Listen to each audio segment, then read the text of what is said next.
Good morning, students. We are discussing the next chapter, glimpses of the past for the class, and we have discussed its some part. Now we are discussing its next part of the chapter. So take out your book and start with me. And we are discussing from the point the company's conquest. Its first part we have read. Look.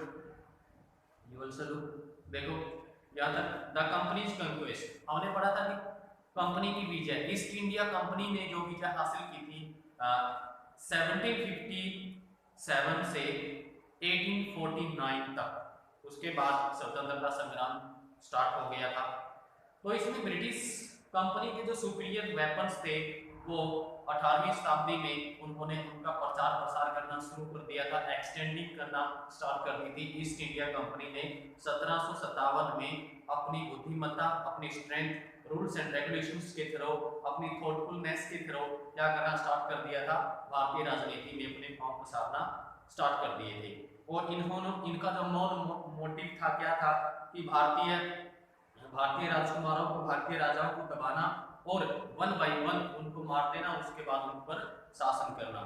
तो इसमें भारतीयों की तरफ से सबसे बड़ी कमजोरी क्या थी? इंडियन प्रिंसेस वर शॉर्ट साइटेड। शॉर्ट साइटेड मतलब क्या थे? अदूरदर्शी थे, अदूरदर्शी, आगे के नहीं सोच सकते थे वो। तो भारतीय जो राजकुमार थे या राजा थे वो अदूरदर्शी थे। And that upstart rajas called the English merchants. उसके बाद राजाओं ने क्या किया? राजाओं ने ये जितने भी सारे आक्रमण हुए भारत के ऊपर, ये भारत के ही राजाओं ने उनको आमंत्रित किया है। जैसे बाबर को आमंत्रित किया गया था, ठीक है, बहुत सारे राजाओं ने यहाँ पर आक्रमण किया कि आप आकर के हमारे ऊपर आक्रमण करो, हम देखेंगे, अपनी पावर को दर्शाने के लिए, अपनी पावर को दिखाने के लिए। Call the English merchants.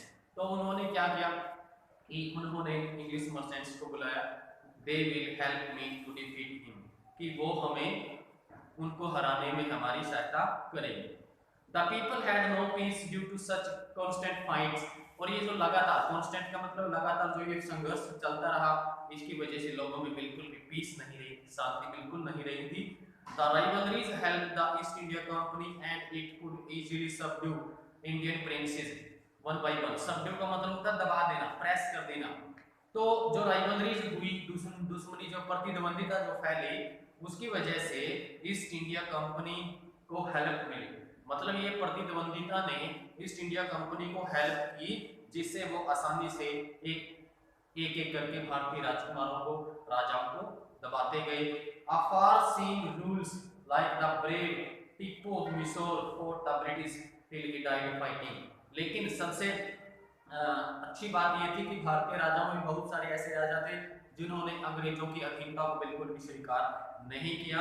उनमें जैसे टिप्पू सुल्तान थे जो मिसोर के राजा थे।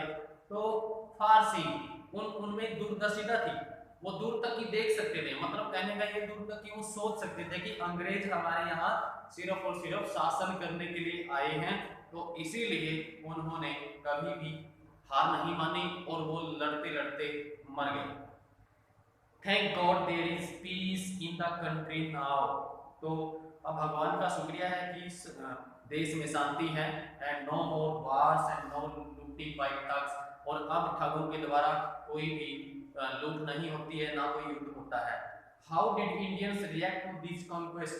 और जो भारतीय हैं वो इस जीत के प्रति किस तरह से उन्होंने रिएक्ट किया? It is God who sent the British. कि ये भगवान ने ही ब्रिटिशर को भेजा है, और destiny is linked with them. तो हमारी जो डेस्टिनी है वो उनके साथ जुड़ी हुई है। The white man has killed और डिथ्रोन आवर किंग्स। तो जो जो श्वेत लोग हैं, जो गोरे लोग हैं, उन्होंने क्या किया? उन्होंने हमारे राजाओं को मार दिया, उनको गद्दी से उतार दिया। Some kings were not good but after all they were of this land। भी कुछ राजा ये था कि वो अच्छे नहीं थे, लेकिन थे तो हमारी धरती के ही, हमारे ही। now we have become slaves of foreigners। और आज अब जो हम हैं वो विदेशियों के क्या बन गए हैं? दास बन गए। स्लेव्स मतलब दास, foreigners क्या होता है? विदेशी।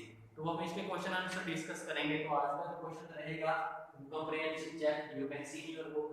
तो इसका फर्स्ट क्वेश्चन जो है वो है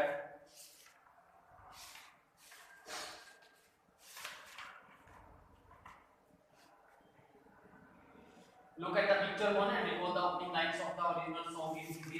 जब हम पहली लाइन को देखते हैं और फर्स्ट पिक्चर को देखते हैं तो उसमें हमें क्या याद आता है कि लता मंगेशकर है जो कौन सा गाना गा रही है मेरी वतन के लोगों जरा आंख में भर लो पानी.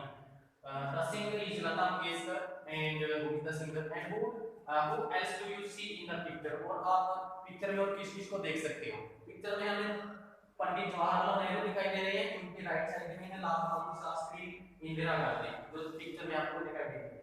उसके अलावा बहादुर शाह जफर है, रानी लक्ष्मीबाई, बाल गंगाधर तिलक, लाला लाजपत राय, भगत सिंह, सुभाष चंद्र बोस, महात्मा गांधी और also seen in the picture. Next question क्या है in the picture second what do you understand by the company superior weapon. मतलब जो कंपनी के सुपीरियर वेपन्स उनके जो सर्वश्रेष्ठ या सर्वोत्तम जो हथियार थे वो कौन से थे. वो थे उनकी विट्स, उनकी बुद्धिमत्ता, स्ट्रेंथ, उनकी पावर, थॉटफुलनेस, उनकी दूरदर्शिता, उनकी सोच, रूल्स एंड रेगुलेशंस और उनके नियम और जो रेगुलेशंस थे जो गाइडलाइंस थी उनके अकॉर्डिंग ही वो भारत के ऊपर राज कर पाए. तो आज के लिए क्वेश्चन है you can take its screenshot. I hope it clear to you. See you soon in the next class. Have a good day.